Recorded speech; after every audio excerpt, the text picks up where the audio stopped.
প্রিয় শিক্ষার্থীরা, এখন শুনতে পাওয়ার কথা। আচ্ছা, আশা করি শুনতে পাচ্ছ। এখন একটু কমেন্টে জানাও দেখি শুনতে পাচ্ছ কিনা। সাব্বাস।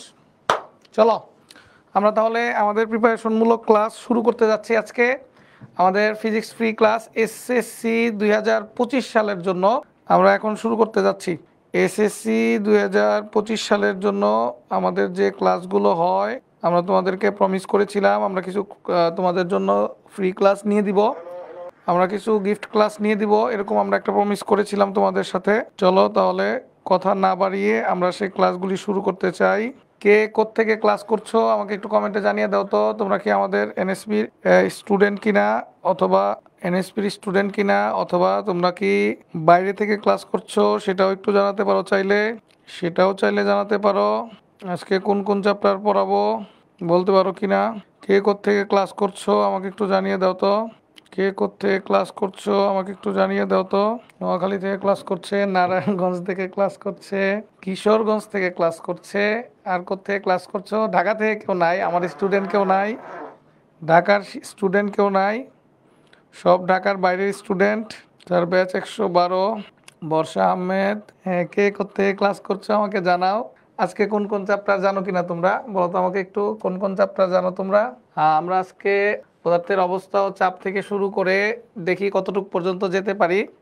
আমরা পদার্থের অবস্থা ও চাপ যেহেতু আজকে সিলেবাসে নাই, ঠিক আছে, এটা গত দিনের ক্লাস, আমরা চাচ্ছিলাম এই ক্লাসটা স্কিপ করে বস্তুর উপর তাপের প্রভাব থেকে শুরু করতে। হ্যাঁ, পদার্থের অবস্থা ও চাপ অবশ্যই পড়াবো।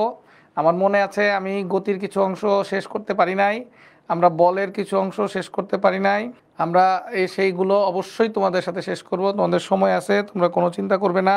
আমরা যেহেতু প্রমিস করেছি আমরা এমসিকিউ এর জন্য তোমাদের জন্য কাজ করব, অবশ্যই আমরা সেই কাজটা কন্টিনিউ করব। ঠিক আছে, চলো তাহলে কথা না বাড়িয়ে আমরা ক্লাস শুরু করে দেই। তাহলে চলো আমরা আমাদের প্রথম ক্লাস মানে প্রথম টপিক, প্রথম চ্যাপ্টারের প্রথম টপিক শুরু করতে চাচ্ছি। চলো শুরু করে ফেলি। আমাদের প্রথম যে কনসেপ্টটা রয়েছে সেটা হচ্ছে, তোমাদেরকে আমরা আরও বলি, জ্ঞানমূলক অনুধাবনমূলক বেশ কিছু টপিক পড়তে হবে। আমি একটু যদি শর্টকাট করে বলি তোমাদেরকে, সুপ্ত তাপ কাকে বলে, জ্ঞানমূলক তোমরা জানো, সুপ্ত তাপ কাকে বলে অবশ্যই জানো তোমরা। তারপরে আমরা তোমাদেরকে বলতে পারি তাপ ধারণ ক্ষমতা কাকে বলে, এটা অনেক ইম্পর্টেন্ট সংজ্ঞা। তাপ ধারণ ক্ষমতা, আপেক্ষিক তাপ, এই দুইটা সংজ্ঞা থেকে একটা সংজ্ঞা পরীক্ষায় আসার কথা। তাপ ধারণ ক্ষমতা এবং কি বলতো আপেক্ষিক তাপ, এই দুইটা সংজ্ঞা থেকে একটা সংজ্ঞা আসবে আমাদের যখন সাজেশন রিলিজ হবে। এখানে সাজেশনের মধ্যে এই সংজ্ঞাগুলো কোড আকারে থাকবে, প্লাস হচ্ছে তোমাদেরকে আমরা কিউআর কোড দিব, তোমরা চাইলে সেই সংজ্ঞাগুলো খুঁজে পড়ে নিতে পারবে। আচ্ছা, তারপরে হচ্ছে হ্যাঁ, সংজ্ঞা বই থেকে পড়তে পারবে বাচ্চারা। আমরা জাস্ট ইম্পর্টেন্ট জ্ঞানমূলক অনুধাবনমূলকের আইডিয়া দিব তোমাদেরকে বলেছিলাম, সেজন্য এগুলোর আইডিয়া দিতে যাচ্ছি। তোমরা এগুলি বই থেকে বের করে পড়ে নিবে। আমাদের স্লাইডগুলো শেয়ার করা থাকবে তোমাদের সাথে, তোমরা আশা করি ওইখান থেকেই পারবে। তারপর হচ্ছে স্ফুটন কাকে বলে এটা পড়বে, আপেক্ষিক তাপ বলেছি একটু আগে, গলনাঙ্ক কাকে বলে, স্ফুটন কাকে বলে, পানির ত্রৈধ বিন্দু, অনেক ইম্পর্টেন্ট সংজ্ঞা। এই কয়টা সংজ্ঞা মোটামুটি জানলেই চলবে এখান থেকে। অনুধাবনমূলক প্রশ্ন যদি বলি, শীতের দেশে পাইপ ফেটে যায় কেন, মনে আছে তোমাদের? শীতের দেশে যদি কি হয় বলতো, পানি কি জানে? পানি যখন বরফ হয় তখন আয়তন বেড়ে যায়, তোমরা জানো। পানি যখন বরফ হয় তখন আয়তন বেড়ে যায়, তাহলে পাইপের ভিতরে যদি পানি থাকে সেই আয়তনটা হঠাৎ করে বেড়ে যাবে। যদি আয়তন হঠাৎ করে বেড়ে যায় তাহলে অবশ্যই পাইপটা ফেটে যাবে বা পাইপটা ফেটে যেতে পারে, ঠিক আছে, যদি ওই পরিমাণ সহ্য ক্ষমতা না থাকে। বাষ্পীভবনের সুপ্ত তাপ কাকে বলে, অনেক ইম্পর্টেন্ট সংজ্ঞা। পুরু কাচের গ্লাসে গরম পানি ঢাললে গ্লাসটি কেন ফেটে যায়, পরম শূন্য তাপমাত্রা কেন জানি মনে হয় এই সংজ্ঞাটা পরীক্ষায় আসার মতো সংজ্ঞা। যে তাপমাত্রায় গ্যাসের আয়তন শূন্য হয়ে যায় সেটা হচ্ছে পরম শূন্য তাপমাত্রা। হ্যাঁ, অবশ্যই সাজেশন ক্লাস যখন নিব তখন হয়তো বা দু একটা টপিক আমরা ব্রিফ করে দিব। হ্যাঁ, আমাদের বই আছে অবশ্যই। হ্যাঁ, আমাদের বই শুধু নেই, আমাদের সাজেশন বইটা অনেক অনেক গুরুত্বপূর্ণভাবে শিক্ষার্থীরা যুক্ত হয়ে থাকে, পড়ে থাকে, সেহেতু সাজেশন বইটা তোমরা কালেক্ট করতে পারবে। আমাদের এখনো লঞ্চ করি নাই, আমাদের প্ল্যানিং হচ্ছে আমরা সাজেশন বইটা তোমাদের শেষ মুহূর্তে তোমাদের হাতে পৌঁছাবো, যাতে তোমরা এটার উপর নির্ভরশীল না হও। অনেকে হয়ে যেতে পারে যে সাজেশন বই পেলে সাজেশন বই ছাড়া আর কিছু পড়বে না, সেজন্য আমরা সাজেশন বইটা একদম লাস্ট মুহূর্তে তোমাদের কাছে দিতে চাই, সেজন্য আমরা দিচ্ছি না ইচ্ছা করেই। রূপার আপেক্ষিক তাপ এত বলতে কি বুঝো, এটাও গুরুত্বপূর্ণ সংজ্ঞা। তামার আয়তন প্রসারণ সহগ, কোন একটা বস্তুর আয়তন প্রসারণ সহগ, দৈর্ঘ্য প্রসারণ সহগ, এগুলি কত বলে, কাকে বলে, এটা একটু শিখে নিবে, ঠিক আছে। আচ্ছা, তাহলে আমাদের মূল আলোচনা একটু জেনে নেই। প্রথমে আমরা শুরু করতে চাই। দেখো তো আমাদের প্রথম প্রশ্নটা কি, কোনো পদার্থের মোট তাপের পরিমাণ অণুগুলোর মোট গতিশক্তির সাথে কিভাবে মানে সম্পর্কযুক্ত বলতে পারো আমাকে? কোনো পদার্থের মোট তাপের পরিমাণ অণুগুলোর মোট শক্তির সাথে কিভাবে সম্পর্কযুক্ত বলে ফেলো তো। কয় নাম্বার?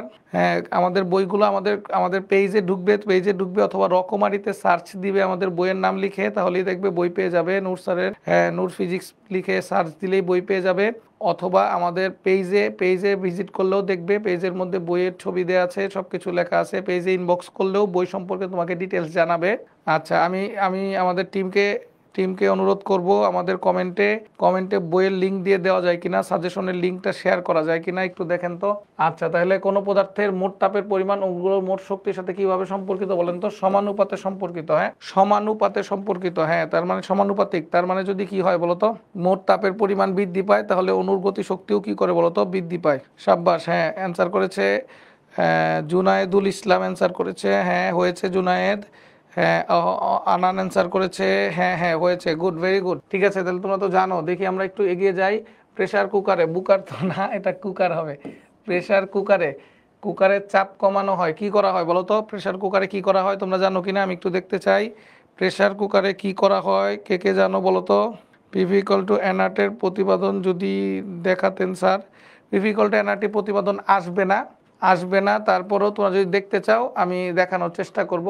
সামনে পিভি ইকুয়াল টু এনআরটির কোশ্চেন আছে, সেখানে দেখি সময় থাকলে দেখিয়ে দিব। প্রেসার কুকারে চাপ বাড়ানো হয়, পানির স্ফুটনাঙ্ক বাড়ানো হয়, চাপ বাড়ানো হয়, রান্না তাড়াতাড়ি হয়। তাহলে কত হবে? 2 এবং 3। হ্যাঁ, অনেকেই অ্যান্সার করেছো দেখেছি, সাব্বাস।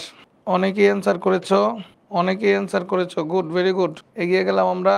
হ্যাঁ, প্রেসার কুকারে কি করা হয় বলো তো? চাপ বাড়িয়ে দেওয়া হয়। প্রেসার কুকারে কি করা হয় বলে ফেলো তো? চাপ বাড়িয়ে দেওয়া হয়। প্রেসার কুকারে চাপ বাড়িয়ে দেওয়া হয়। চাপ বাড়িয়ে দিলে কি হয় বলো তো? স্ফুটনাঙ্ক বাড়ে। স্ফুটনাঙ্ক বাড়লে রান্না তাড়াতাড়ি হয়। চলো এগিয়ে যাই। তামা, জলীয় বাষ্প, পানির আপেক্ষিক তাপের অনুপাত কোনটি বলতে পারো? বলে ফেলো তো আমাকে। তামার আপেক্ষিক তাপ কত? তামার আপেক্ষিক চাপ 400। তারপরে জলীয় বাষ্পের আপেক্ষিক তাপ কত বলতো? 2000। তারপরে পানির আপেক্ষিক তাপ কত বলতো? 4200। তাহলে সেই ক্ষেত্রে আমরা বলতে পারি, যদি এখানে 200 দিয়ে ভাগ দেই তাহলে 2:, এখানে যদি 200 দিয়ে ভাগ দেই 10:, এখানে 200 দিয়ে ভাগ দিলে 21। তাহলে 2:10 ইন্টু 10:21। সাব্বাস, ঘ নাম্বার অ্যান্সার। দেখি কার কার হয়েছে। না গরু না, ঘোড়া হবে অ্যান্সার। হ্যাঁ, ফারহান মাসুদ, হ্যাঁ ঘোড়া হবে অ্যান্সার। তোমরা কে এসএসসি 25-এর আছো জানাও তো আমাকে একটু। কে এসএসসি 25-এর আছো জানাও তো আমাকে একটু। ক্লাসটা শেয়ার করে নাও তোমাদের টাইম লাইনে, যাতে তোমাদের ফ্রেন্ডরাও দেখতে পারে। কে শেয়ার করেছো তাও কমেন্টে জানিয়ে দিও, তাহলে দেখি আমি কে আছে। ফ্রেন্ডদের সাহায্য সহযোগিতা করতে চাই। কে আছে ফ্রেন্ডদের সাহায্য সহযোগিতা করতে চাই? দেখে ফেলি কে আছো। ওকে, ঠিক আছে। না সি নাম্বার কেন হবে? ঠিক আছে, 2:10:21। ঠিক আছে, ভেরি গুড। পাউরুটি বিস্কুট। 10 কেজি ভরের একটি বস্তুর তাপ ধারণ ক্ষমতা এত হলে বস্তুটির আপেক্ষিক তাপ কত? 10 কেজি ভরের একটি বস্তুর তাপ ধারণ ক্ষমতা দেয়া আছে। শিক্ষার্থীরা, তাপ ধারণ ক্ষমতা দেয়া আছে। আমরা তোমাদেরকে শিখিয়েছিলাম সি ইকুয়াল টু এমএস। তোমরা জানো ভরকে আপেক্ষিক তাপ দিয়ে গুণ করলে তাপ ধারণ ক্ষমতা পাওয়া যায়। তাহলে এখান থেকে আমরা যদি এস এর মান বের করতে চাই তাহলে সি বাই এম হবে। এস এর মান যদি বের করতে চাই তাহলে সি বাই এম হবে। তাহলে সি বাই এম যদি হয় তাহলে সি এর ভ্যালু দেওয়া আছে কত? 4000। আর এম এর ভ্যালু দেওয়া আছে 10। তার মানে কত বলেন তো? 400 joule per KG per kelvin. ঠিক আছে, দেখি কার কার হয়েছে। এসএসসি 26-এর ক্লাস নেন, 27-এর ক্লাস নেন, কি ক্লাস চাচ্ছ বলো তো বাচ্চারা? হ্যাঁ, অবশ্যই নিব তোমাদের জন্য। কি ক্লাস চাচ্ছ জানাও তো আমাকে একটু, তাহলে আমি বলবো যে ক্লাস নিব কি নিব না। ঠিক আছে, কি ক্লাস চাচ্ছ? এমডি মাহিন, কি ক্লাস চাচ্ছ বলে ফেলো। ওকে, চলো এগিয়ে যাই। 75 ডিগ্রি সেলসিয়াস তাপমাত্রায় 2 লিটার পানিতে 20 ডিগ্রি সেলসিয়াস তাপমাত্রার 1 লিটার পানি যোগ করা হলে তাপমাত্রা কত হবে? তোমরা জানো একটা লোয়ার টেম্পারেচার থাকবে, একটা হায়ার টেম্পারেচার থাকবে। আমরা কি করব? দুইটা ভিন্ন তাপমাত্রার পানি আমরা মিক্স আপ করেছি। তাহলে লোয়ার টেম্পারেচারটা কে বলেন তো? 20 ডিগ্রি সেলসিয়াস তাপমাত্রা। তাহলে 20 ডিগ্রি সেলসিয়াস তাপমাত্রার 1 লিটার পানি ওয়াটার নিয়েছি। একই রকমভাবে 75 ডিগ্রি সেলসিয়াস তাপমাত্রার 2 লিটার ওয়াটার নিয়েছি। 75 ডিগ্রি সেলসিয়াসের 2 লিটার ওয়াটার নিয়েছি। তাহলে আমরা জানি উচ্চ তাপমাত্রার বস্তু তাপ ত্যাগ করবে এবং নিম্ন তাপমাত্রার বস্তু তাপ গ্রহণ করবে। তাইলে এই গৃহীত তাপ আর বর্জিত তাপ সমান হয়ে তারা একটা থিটা মিক্সচারে যাবে, রাইট? তারা একটা থিটা মিক্সচারে যাবে। তাহলে আমরা কি জানি বলতো? তাহলে এটা হচ্ছিল কি বলতো, গৃহীত তাপ। আমরা জানি ক্যালোরিমেট্রির মূলনীতি অনুযায়ী গৃহীত তাপ ইকুয়াল টু বর্জিত তাপ। তাহলে গ্রহণ করছে এটা 1 নাম্বার বস্তু মনে করি, বর্জন করছে 2 নাম্বার বস্তু মনে করলাম। তাহলে গ্রহণ করেছে Q1 আর বর্জন করেছে Q2। তাহলে Q1 কত হবে, Q1 কত হবে M1 SW ছিল কততে বলতো, ছিল 20-তে, উঠেছে theta M A, theta M minus 20 equal to M2 এর ক্ষেত্রে কত হবে বলতো, M2 SW ছিল কোথায় বলতো 75, নেমেছে থিটা মিক্সচারে। চলো এগিয়ে যাই। তাহলে SW কেটে দিলাম, এটা 1 লিটার, আর এখানে থিটা এম মাইনাস 20, আর ওইটা কয় লিটার বলতো, ওইটা 2 লিটার, এখানটায় 75 মাইনাস থিটা মিক্সচার। আশা করি বুঝতে পারছো। তাহলে এখান থেকে কি বলতো, theta mixture minus 20 equal two কত 150 মাইনাস 2 থিটা মিক্সচার। তাহলে এখান থেকে আমরা 3 থিটা মিক্সচার ইকুয়াল টু কত বলতো 170। তাহলে থিটা মিক্সচার ইকুয়াল টু কত 170/3। কত আসে বলতো কমেন্টে। হ্যাঁ, অনেকেই সি লিখছো, গুড। বলো তো কমেন্টে কত আসে, আমাকে একটু জানিয়ে দাও তো কত আসে, বলে ফেলো তো আমাকে একটু কমেন্টে। সবাই কি বুঝতে পেরেছো? যারা ক্লাস করছো আমার কথা কি বুঝতে পারছো, জানাও তো একটু আমাকে। যারা ক্লাস করছো আমাকে একটু জানিয়ে দাও তো আমার কথা বুঝতে পারছো কিনা। যারা ক্লাস করছো আমার কথা বুঝতে পারছো কিনা জানিয়ে দাও তো। 56.6, গুড, ভেরি গুড। হ্যাঁ, অনেকেই অ্যান্সার দিয়েছো, ধন্যবাদ তোমাদেরকে, ভেরি গুড। হ্যাঁ, অনেকেই তো পারছো। হ্যাঁ, এসএসসি 27-26-এর শিক্ষার্থীরা তোমরা হয়তো পারবে না।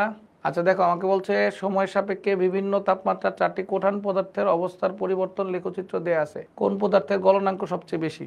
ছোট্ট একটা কথা তোমাদের সাথে যদি একটু শেয়ার করে নেই।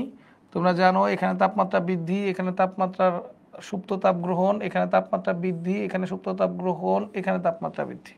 তার মানে পদার্থটা এখানে কি অবস্থায় থাকে, এখানে সলিড অবস্থায় থাকে, এখানে সলিড প্লাস লিকুইড থাকে, এখানে লিকুইড থাকে, এখানে লিকুইড প্লাস ভ্যাপার থাকে, এটা ভ্যাপার থাকে। ঠিক আছে। তাহলে সেই ক্ষেত্রে এই 3টা পদার্থের যদি একই সময় ব্যবধানে দেখি যে এইখানে এই 3টা পদার্থের অবস্থাটা কি, একটু খেয়াল করো তো। এই 3টা পদার্থের মধ্যে এ পদার্থটা কি করতেছে বলতো, এ পদার্থটা গলতেছে। তার মানে এটা কি সলিড প্লাস লিকুইড। ডি পদার্থ দেখো, এই যে একবার ভেঙেছে, একবার ভেঙেছে, ডি পদার্থটার দিক নজর দাও। এই যে এখানে একবার ভেঙেছে, এখানে একবার ভেঙেছে, তার মানে ডি পদার্থটা এখানে লিকুইড। তারপরে সি এর কথা চিন্তা করো, সি এর কথা চিন্তা করো, সিউ একবার ভেঙেছে, তার মানে সিউ এখানে কি বলতো লিকুইড, সরি ডি বস্তুটা ভ্যাপার। এ হচ্ছিল লিকুইড প্লাস সলিড, এ হচ্ছিল লিকুইড প্লাস সলিড। তারপরে এখানে ডি, হ্যাঁ, এ বস্তুটা লিকুইড প্লাস সলিড, ডি বস্তুটা হচ্ছে ভ্যাপার বাষ্প, আর সি বস্তুটা হচ্ছে লিকুইড, আর ডি বস্তু দেখো, ডি বস্তু এই বি বস্তুটার দিকে তাকাও, বি বস্তুটার দিকে তাকাও, বি বস্তু কোনো ভাঙে নাই। বি বস্তু ভাঙে নাই মানে হচ্ছে কি এটা এখনো সলিড অবস্থায় আছে, তার মানে সে এখনো গলনাঙ্কে পৌঁছাতেই পারে নাই। তার মানে আমরা বলতে পারি সবচেয়ে বেশি গলনাঙ্ক হচ্ছে বি বস্তুর। সবাইকে আমার কথা বুঝেছো? না বুঝলে কমেন্টে লিখো, বুঝলেও লিখো। এক্সাম 11:30টায় হবে শিক্ষার্থীরা, এক্সাম 11:30টায় হবে। বি বি, ভেরি গুড। হ্যাঁ, সবাই পাচ্ছ তো দেখি। হ্যাঁ, এগুলি বিখ্যাত প্রশ্ন অবশ্য।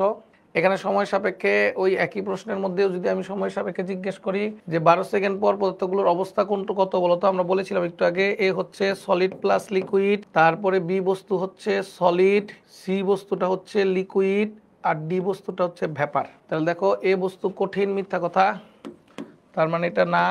তারপরে কি বলা হয়েছে, বি বস্তুটা তরল, এটাও মিথ্যা কথা। এ বস্তু তরল, এটাও মিথ্যা কথা। বি বস্তু কঠিন, সি বস্তু তরল, এইটা সত্য কথা। ক্লিয়ার? Clear clear. দেখো তো অ্যান্সার কোনটা হবে, ক্লিয়ার কিনা দেখি তো। কে কে আসো কমেন্ট করো দেখি, অল ক্লিয়ার। তাহলে এগিয়ে যাই। হ্যাঁ, এমন টাইপের প্রশ্নই আসার কথা পরীক্ষায়। একজন বয়স্ক মানুষের দেহের তাপমাত্রা 98.4 ডিগ্রি স্কেলে, সেলসিয়াস স্কেলের তাপমাত্রা কত? অনেক সহজ অঙ্ক না? C/5 F-32 কত 9। তাহলে এখানে সি এর মান যদি বের করতে চাই আমরা, তাহলে কত হবে 98.4 - 32/9 গুণন 5, তাহলে কত হবে 36.89, রাইট?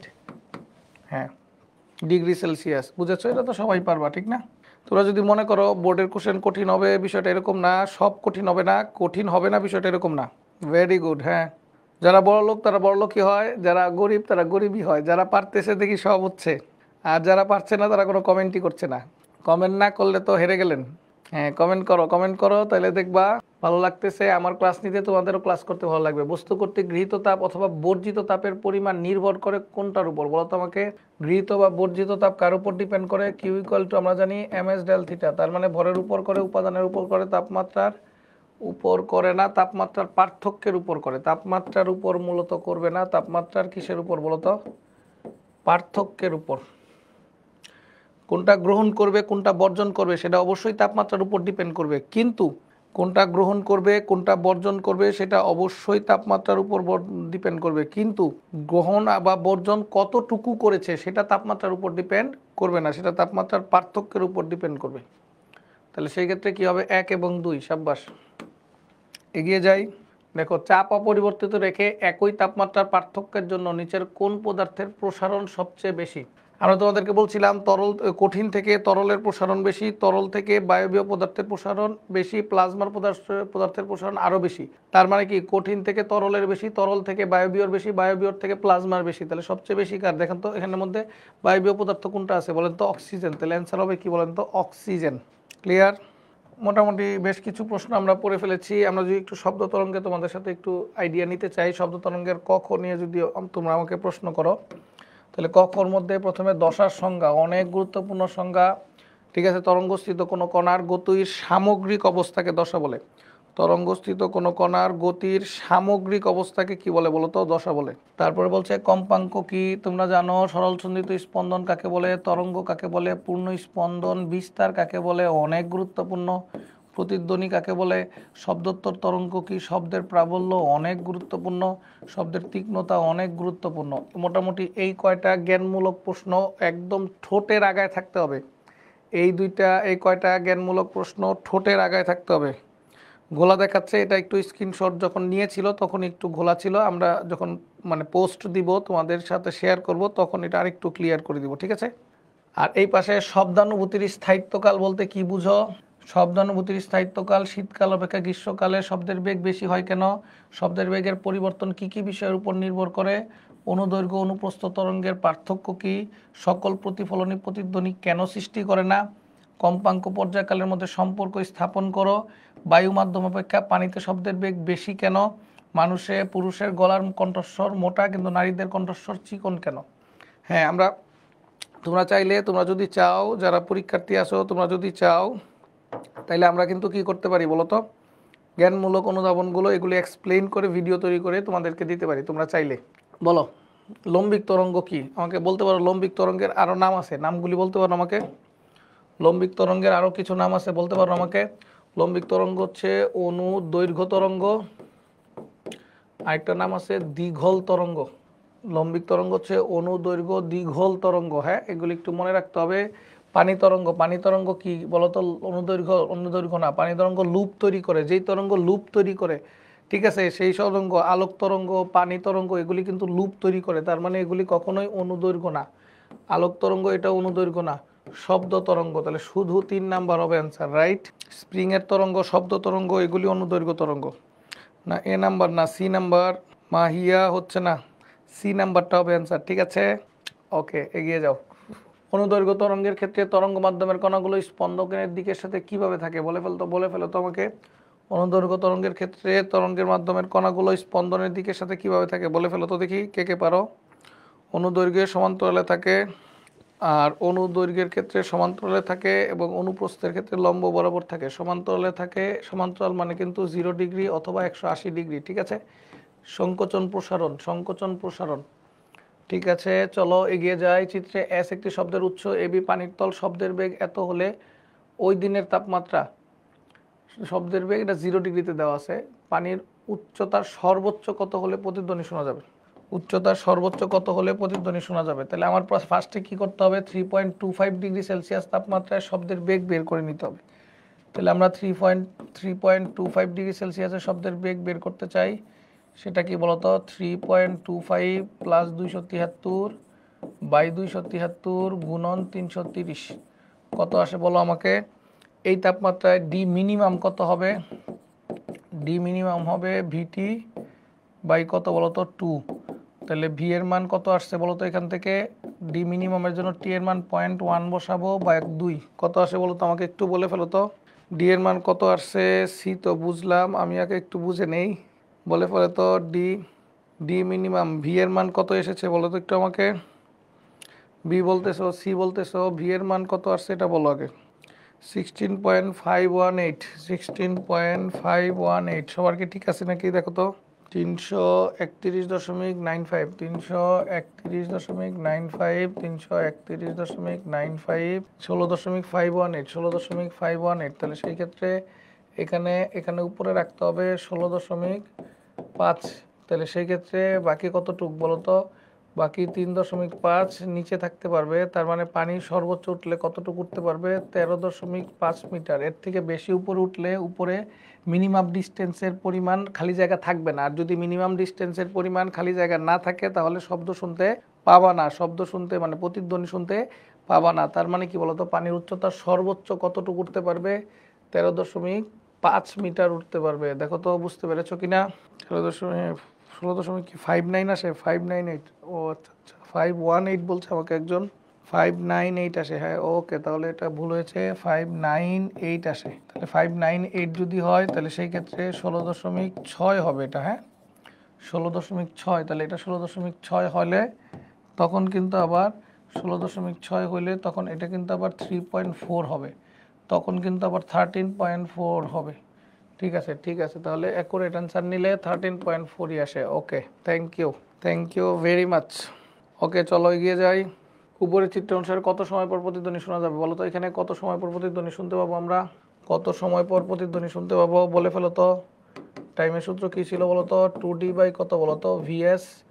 তাহলে 2D, ডি এর মান কত, ডি এর মান 20, আর ভিএস কত কিছু না বলে 330 দিয়ে করবা, অথবা আগের উদ্দীপকের কন্টিনিউয়েশন কত আসে দেখো তো, 330 দিয়ে করলে 2 × 2, কোনো কারণে আমি একটা কথা বলে রাখি, কোনো কারণে যদি 330-এ না মিলে তাহলে 332 নিবা, ঠিক আছে, কারণ আমাদের ইন্টারমিডিয়েটের বইয়ে অথবা এসএসসির আগের বইয়ে 0°C তাপমাত্রায় শব্দের বেগ 332 দিয়েছে।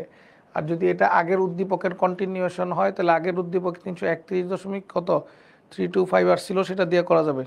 এখানে তো তাপমাত্রা দেওয়ার কথা ছিল না, এখন তাপমাত্রা দেওয়া থাকলে তো তাপমাত্রা দিয়েই করতে হবে, মানে তাপমাত্রা দেওয়ার কথা ছিল না বলতে তাপমাত্রা দেওয়া থাকলে তো কিছু করার নাই, যেহেতু এখানে তাপমাত্রা দেয়া আছে সেহেতু তাপমাত্রা দিয়েই করতে হবে। হ্যাঁ, মূল বইয়ের এমসিকিউ তো হুবহু উঠিয়ে দেই নেই বাবা, মূল বইয়ের এমসিকিউ তো হুবহু উঠিয়ে দেই নেই, এখানে তাপমাত্রা দেয়া আছে তার মানে তাপমাত্রা দিয়েই তুমি করতে হবে। হ্যাঁ, 0.1212, এটা হয়তো আগের কোশ্চেনটারই কন্টিনিউয়েশন। হ্যাঁ ঠিক আছে, তাহলে আগের বেগটা বসিয়ে দেখবে কত হয়।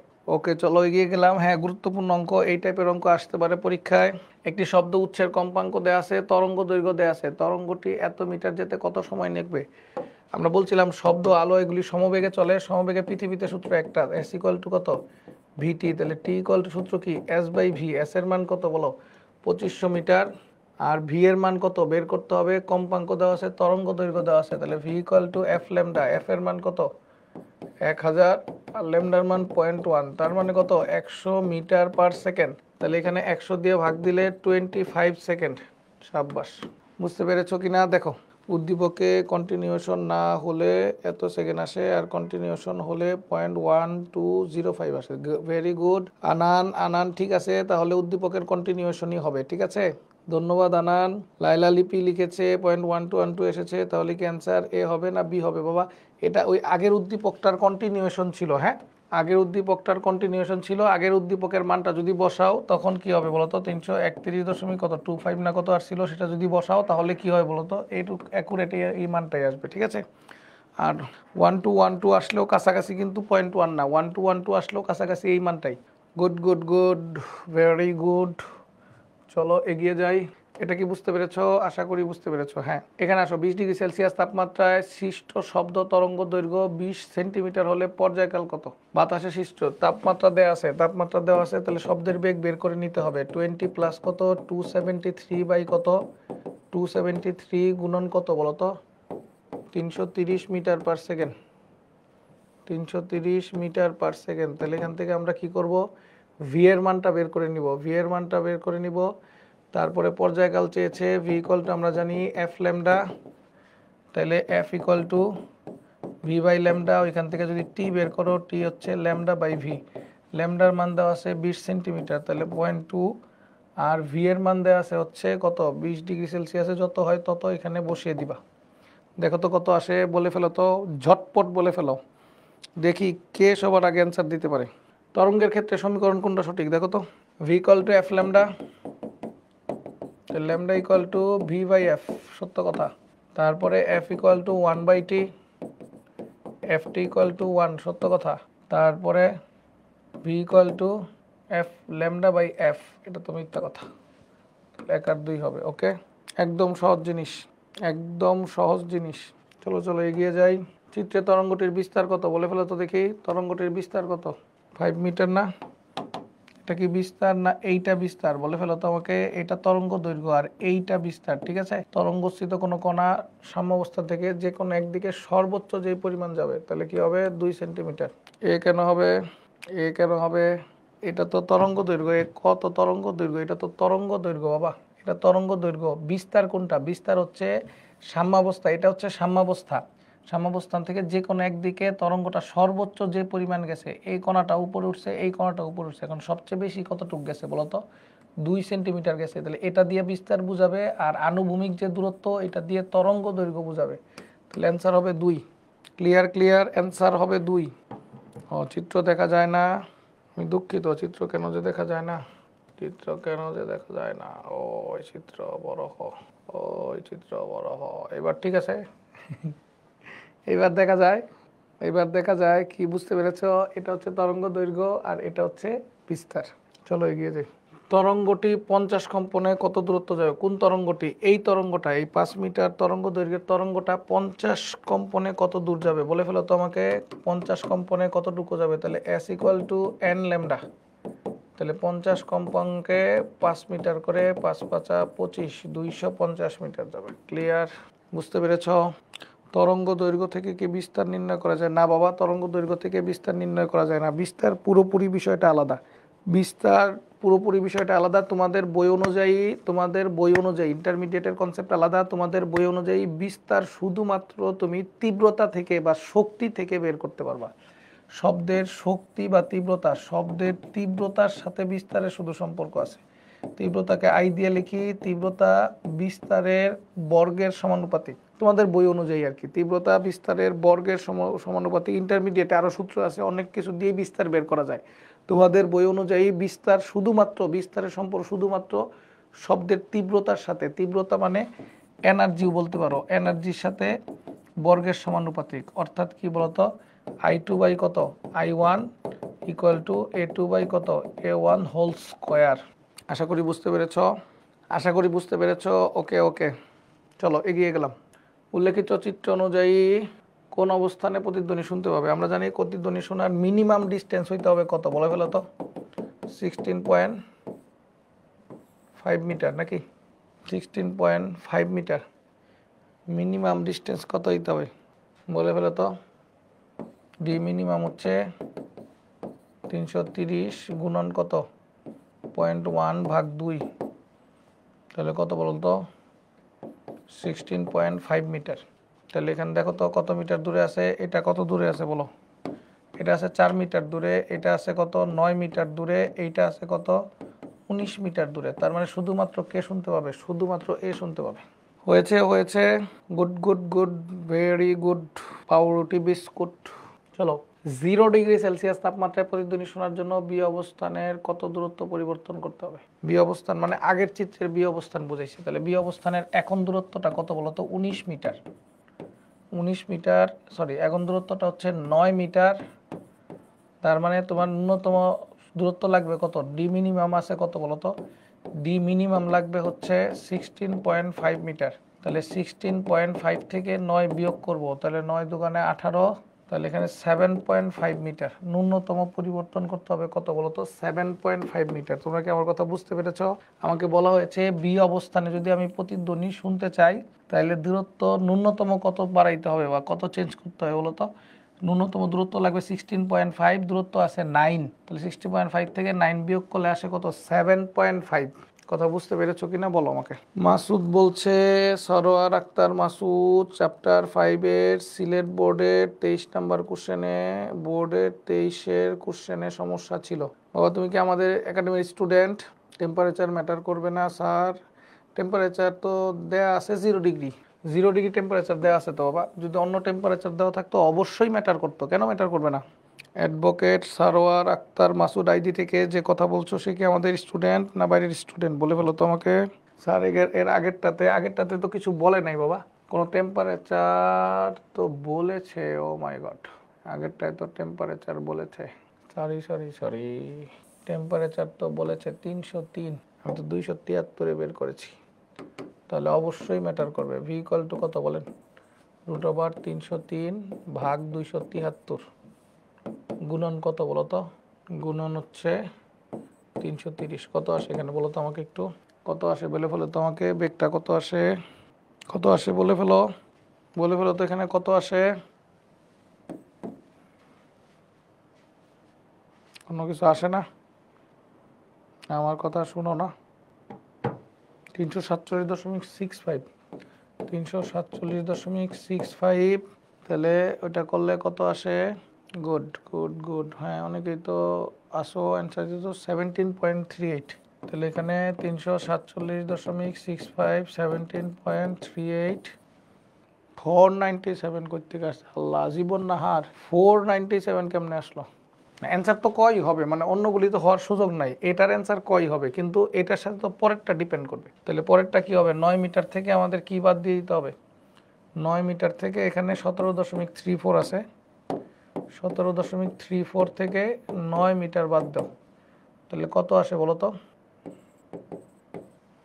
8.34 নাকি, 8.34 না, 8.34 দেখার সুযোগ নাই, কারণ না না ঠিকই আছে, 8.34 দেওয়ার সুযোগ নেই, এখানে আবার 16.5 থেকে বিয়োগ হবে, মানে ঘ নাম্বারের জন্য, মানে পরের নাম্বারের জন্য, এটার জন্য 0 ডিগ্রিতেই তো বলছে, এটার জন্য তার 303-এ বলে নেই, তার মানে কি এখানে কিন্তু আবার ওই কত থেকে বিয়োগ হবে বলতো, এখানে 16.5 থেকেই বিয়োগ হবে, এখানে 16.5 থেকেই কি করবে বলতো, 9 বিয়োগ হবে, তার মানে এটার অ্যান্সার ঠিক আছে, আগেরটার অ্যান্সার চেঞ্জ হবে। আমাদের ফার্ম গেটের কি কোনো ব্যাচের স্টুডেন্ট তুমি? অ্যাডভোকেট সারোয়ার আক্তার, কোনো ব্যাচের স্টুডেন্ট? যদি আমাদের ফার্ম গেটের কোনো ব্যাচের স্টুডেন্ট হও, কালকে পার্সোনাল কেয়ার আছে 12টার সময় চলে আসবো, কালকে পার্সোনাল কেয়ার আছে 12টার সময় চলে আসবো, 12টার সময় প্রবলেম থাকলে সেগুলো সলভ হয়ে যাবে, ঠিক আছে? ঠিক আছে, ওকে ওকে। আধুনিক পদার্থবিজ্ঞান ও ইলেকট্রনিক্স নিয়ে সামান্য কিছু কথা আছে, আমরা জ্ঞানমূলক অনুধাবনমূলক, যেহেতু শিক্ষার্থীরা চাচ্ছে আমি জ্ঞানমূলক অনুধাবনমূলকের উপর আলাদা ক্লাসে নিতে চাই, হ্যাঁ যাও, জ্ঞানমূলক অনুধাবনমূলকের উপর আমি আলাদা ক্লাসই নিব, তোমাদের কথা রাখলাম। এখানে রচনামূলক প্রশ্ন কিছু আছে, ডিজিটাল সংকেতের সুবিধা, প্রতি সেকেন্ডে অনেক বেশি সংকেত প্রেরণ করা যায়, সত্য কথা, তারপর নয়েজ বেশি, মিথ্যা কথা, দূরত্ব অতিক্রমের সাথে সাথে এই সংকেত বিবর্ধিত হয়, তার মানে কি হয় বলতো, 1 এবং 3 হবে, রাইট? দেখো তো জানো কিনা তোমরা ডিজিটাল অ্যানালগ সংকেতের পার্থক্য জানো কিনা, ডিজিটাল অ্যানালগ সংকেতের পার্থক্য জানো কিনা? কোন বিজ্ঞানী এডিসন ক্রিয়াকে কাজে লাগিয়ে প্রথম ভ্যাকুয়াম টিউব আবিষ্কার করেন বলে ফেলো তো, কোন বিজ্ঞানী, কোন বিজ্ঞানী এডিসন ক্রিয়াকে কাজে লাগিয়ে প্রথম ভ্যাকুয়াম টিউব আবিষ্কার করেন? বিজ্ঞানী ফ্লেমিং। বিজ্ঞানী কে বলো তো? ফ্লেমিং। নিচের সমীকরণটি দেখে অ্যান্সার করো, হ্যাঁ বলো। ইউরেনিয়াম থেকে এক্স এবং ওয়াই তৈরি হয়েছে, এক্স অপেক্ষা ওয়াই বলের ভর বেশি, তাহলে আমরা জানি ইউরেনিয়াম ভাঙলে কি তৈরি হয় বলো তো, একটা বেরিয়াম তৈরি হয়, একটা ক্রিপ্টন তৈরি হয়, এক্স ওয়াই অপেক্ষা এক্স এর ভর বেশি, হ্যাঁ বেরিয়াম হচ্ছে কত বলো তো, 56 141, আর ক্রিপ্টন হচ্ছে 36 92, সাথে 3টা নিউট্রন তৈরি হয়, ঠিক আছে, 3টা নিউট্রন তৈরি হয়, 3টা নিউট্রন তৈরি হয়, তাহলে সেই ক্ষেত্রে একটা বেরিয়াম, একটা ক্রিপ্টন, 3টা নিউট্রন, তাহলে সেই ক্ষেত্রে কি হয় বলতো, এক্স চিহ্নিত মৌলটি কোনটি? আবার কি হয় বলতো, রুবেডিয়াম, আবার কি হয় বলতো, রুবেডিয়াম হয়, থোরিয়াম হয়, রুবেডিয়ামও হয়, আরেকটা ব্যাকটেরিয়া আছে থোরিয়াম হয়, সরি অ্যান্টিমনি হয়, আর অ্যান্টিমনি হয়, অ্যান্টিমনি হয়, রুবেডিয়াম হয়, তাহলে এটা মনে হয় রুবেডিয়াম হবে, ঠিক আছে? হ্যাঁ বইয়ে দেখতে পারো 2টা বিক্রিয়া আছে, আমরা বিক্রিয়াগুলি তোমাদেরকে আরেকদিন লিখে দিব না, হ্যাঁ। তাহলে বলছে ওয়াই চিহ্নিত মৌল কোনটি? ও আচ্ছা আচ্ছা আচ্ছা, এটা তো কোনো নিউটন দিয়ে আঘাত করি নাই, sorry sorry sorry sorry sorry sorry sorry sorry, তাহলে এখানে নিউটন দিয়ে তো আঘাত করি নাই, তাহলে সেই ক্ষেত্রে এটা কি হবে, এটা 92 হইলে এটা থোরিয়াম হইতে পারে 90, আর তার সাথে আলফা কণা, এটা হিলিয়াম হইতে পারে 2 4। পরের প্রশ্নটা দেখলে ক্লিয়ার হবে, দেখো এখানে বলছে কি বলতো, ওয়াই চিহ্নিত মৌল, তাহলে এটা যদি হিলিয়াম হয়, তাহলে হিলিয়াম হলে 2 4, তাহলে এটা কি হয় বলতো, এটা হবে থোরিয়াম 90, আর কত হয় বলতো 238 থেকে, এটা 90, 238 থেকে কত বিয়োগ হবে, 234 হবে। ঠিক আছে, আলফা কণা হিলিয়ামের নিউক্লিয়াস বাতাসে সোজা চলে না, বাতাসে বা কিছু পরিমাণ কয়েক সেন্টিমিটার পুরো বাতাসই আলফা কণাকে বাধা দিয়ে 0 করে ফেলে, তাহলে 1 এবং 2 হবে। কথা কি বুঝেছো? দেখো তো, থোরিয়াম হবে। মানে আমি ওইটা মনে করেছিলাম ইউরেনিয়াম দেখে, দেখছো মানে হঠাৎ করে দেখেই অ্যান্সার দিয়ে দেওয়া যাবে না। আমি ইউরেনিয়াম দেখে মনে করেছিলাম এটা হচ্ছে কি বলতো একটা নিউক্লিয়ার রিয়াকশন, কিন্তু আসলে এটা কি নিউক্লিয়ার রিয়াকশন না, এটা কিন্তু নিউক্লিয়ার রিয়াকশন নয়। চলো এগিয়ে যাই। সিলিকনের সাথে কোন যৌগটি যোগ করে এন টাইপ অর্ধপরিবাহী তৈরি করা হয়? সিলিকনের সাথে আমরা বলছিলাম বলতো এন টাইপ অর্ধপরিবাহী থাকলে পঞ্চযোজী লাগবে, আর পি টাইপের জন্য ত্রিযোজী। তাহলে পঞ্চযোজী কোনটা আছে বলো তোমাকে? ফসফরাস। বুঝতে পেরেছ? পঞ্চযোজী আছে ফসফরাস। ওকে, ডান। স্পিকার মাইক্রোফোনের তড়িৎ সংকেতকে কোন শক্তিতে রূপান্তরিত করে? বলে ফেলো তো। স্পিকার মাইক্রোফোনের তড়িৎ সংকেতকে স্পিকার শব্দ শক্তিতে রূপান্তরিত করে। আর মাইক্রোফোন কি করে? মাইক্রোফোন কি করে বলতো? শব্দ শক্তিকে তড়িৎ শক্তিতে রূপান্তরিত করে। আলফা কণার বৈশিষ্ট্য চুম্বক তড়িৎ ক্ষেত্র দ্বারা প্রভাবিত হয়। যেখানে চার্জ আছে, আলফা কণার চার্জ আছে, সেহেতু সে কি করে বলতো? তড়িৎ ক্ষেত্র চুম্বক ক্ষেত্র দ্বারা প্রভাবিত হবে। বিটা কণার চার্জ আছে, সেটাও প্রভাবিত হবে, কিন্তু গামা কণার চার্জ নাই, সেহেতু সেটা প্রভাবিত হবে না। তারপরে এর ভর এটা দেওয়া আছে, এটা মিথ্যা কথা, এটা তো বিটা রশ্মির ভর। তারপরে এই কণা জিঙ্ক সালফাইড পর্দায় প্রতিভাব সৃষ্টি করতে পারে। জিঙ্ক সালফাইডে প্রতিভাব হ্যাঁ করে। তাহলে 1 এবং কত বলতো? 3। ডি কেন হবে বাবা? ডি তো হওয়ার সুযোগ নাই, বি হবে। একটি আইসিতে নিচের কোন উপাংশটি অনুপস্থিত থাকে? ট্রানজিস্টর থাকে, ডায়োড থাকে, ইন্ডাক্টর থাকে, রেজিস্টর থাকে। অনুপস্থিত থাকে, ট্রানজিস্টর থাকে, ডায়োড থাকে, রেজিস্টর থাকে, ইন্ডাক্টর মনে হয় থাকে না। হ্যাঁ, তোমাদের বই এরকম একটা ভাষা আমি দেখেছিলাম, ইন্ডাক্টর থাকে না। ইন্ডাক্টর মানে আবেশক, ঠিক আছে, আবেশকটা থাকবে না। না, ডায়োড থাকবে বাবা, ডায়োড থাকবে। বি কেন বলছো আমি জানি না। আগের প্রশ্ন হয়তো বলছো একটি আইসিতে ইন্টিগ্রেটেড সার্কিটে ইন্ডাক্টর আবেশক থাকে না। রেডিয়াম ধাতু তেজস্ক্রিয়তা ভাঙার ফলে ধাপে ধাপে কোনটিতে পরিণত হয়? লেডে পরিণত হয়, সীসাতে পরিণত হয়। রেডিয়াম থেকে সীসাতে পরিণত হয়, লেডে পরিণত হয়। লেডে পরিণত হয়। মুক্ত ইলেকট্রন থাকে না কোনটিতে বলতো? পি টাইপে semiconductor, N type NPN transistor, PNP transistor. PNP ট্রানজিস্টরে হোল থাকে, মুক্ত ইলেকট্রন থাকে না। পিএনপিতেও থাকতে পারে, কারণ এই যে এন আছে তো, সরি, তাহলে শুধু পি টাইপে থাকে না। পি টাইপে হোল থাকে আর এন টাইপে মুক্ত ইলেকট্রন থাকে। এনপিএন হোক আর পিএনপি হোক, দুইটার মধ্যে এন টাইপ আছে। আলফা না সরল রৈখিকভাবে চলে? আলফা সরল রৈখিকভাবে চলে, কিন্তু আলফা কি করে? বাতাসের মধ্য দিয়ে সরল রৈখিক চলতে পারবে না। কেন? কারণ কয় সেন্টিমিটার পুরো বাতাস দিয়ে আলফা কণাকে থামায় দেওয়া যাবে। ফলে বাতাসের মধ্য দিয়ে যখন আলফা কণা যাওয়ার চেষ্টা করবে, তখন আমরা কি করবো বলতো? সেটা আটকে যাবে। যদি শূন্য স্থান হয় তখন সে সোজা চলবে। একটি মৌলের অর্ধে 12 দিন, 1/4 অবশিষ্ট থাকবে কত দিনে? 1/4 অবশিষ্ট থাকবে, তার মানে 1 থেকে হাফ হবে, আবার হাফ থেকে 1/4 হবে। তার মানে এইখানে একটা টি হাফ লাগবে, এইখানে একটা টি হাফ লাগবে। তার মানে কি বলতো? 12 দিন অর্ধেক হলে 2টা টি হাফ, অর্থাৎ 12 দুগুণে 24 দিন পর, 24 দিন পর তার 1/4 অবশিষ্ট থাকবে। বুঝতে পেরেছো বাচ্চারা? ওকে, থ্যাংক ইউ ভেরি মাচ। তোমরা যারা আজকে উপস্থিত ছিলে, অনেকগুলি কমেন্ট করেছো, এবং আমাদের আজকের ক্লাসটা সবচেয়ে ভালো হয়েছে, আমার কাছে ভালো লেগেছে। তোমরা এরকম কমেন্ট করতে থাকো। আমরা আবার সোমবারে তোমাদের সাথে 10:15 শুরু করতে পারবো, হয়তো বা 2-1 মিনিট এদিক হতে পারে, নামাজ পড়ে আসতে যতক্ষণ লাগে। আমরা 10:15 শুরু করার চেষ্টা করব আগামী দিন। হ্যাঁ, তোমরা সবাই অনেক সুপারব ছিলে আজকে, আমাকে অনেক সাপোর্ট করেছো, ধন্যবাদ তোমাদেরকে।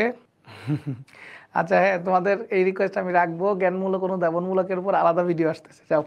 আমি এটা আমরা বললাম, আবার সাজেশনের উপর আলাদা ক্লাস থাকবে, সাজেশনের উপর আলাদা ক্লাস থাকবে, জ্ঞানমূলক অনুধাবনমূলকের উপর আলাদা ক্লাস থাকবে, সাজেশনের উপর আলাদা ক্লাস থাকবে। আর হচ্ছে তোমাদের যারা কি করছো বলো তো, পার্সোনাল কেয়ারে, আমাদের একাডেমির স্টুডেন্ট আছো, পার্সোনাল কেয়ারের প্রয়োজন, তারা পার্সোনাল কেয়ারে আমাদের সাথে কালকে 12টায় যুক্ত হয়ে যেতে পারবে, ঠিক আছে? হ্যাঁ, চলে আসবে, 12টায় চলে আসবে একাডেমিতে, তোমাদেরকে আমরা সাপোর্ট দেওয়ার চেষ্টা করব। ধন্যবাদ সবাইকে, ভালো থাকবে।